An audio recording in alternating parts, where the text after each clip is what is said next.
TV3 kviečia kartu žiūrėti geriausius filmus.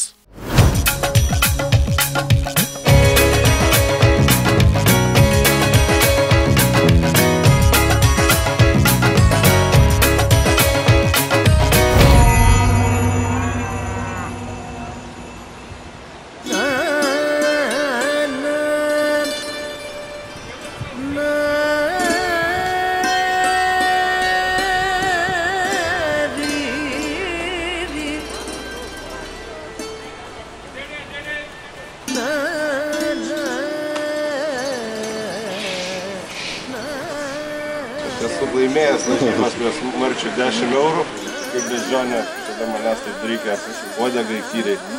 O Marčius sakė, darom, kad tu neužminsi už 10 eurų. Sakiau, dėl 10 eurų aš bet ką galiu padaryti. Ir aš užminiau, beždžionė atsisuka į mane tokiu apatišku žvilgsniu, bet įžuliu pažiūrėjo, taip driks per koją.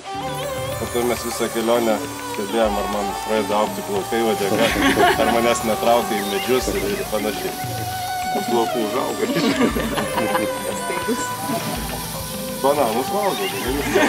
Nesiskūdė.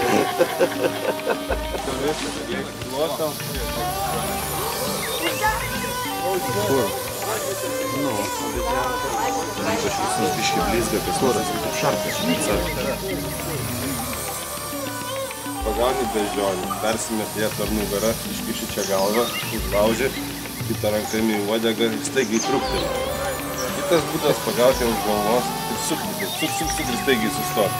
Trečias būdas, štai ką išrastas, pagauti beždžionę. Pagauti beždžionę už uodegos, rankeną į subinę ir jinai bėga ir sako, kad bėkit vyrai. Fotkink!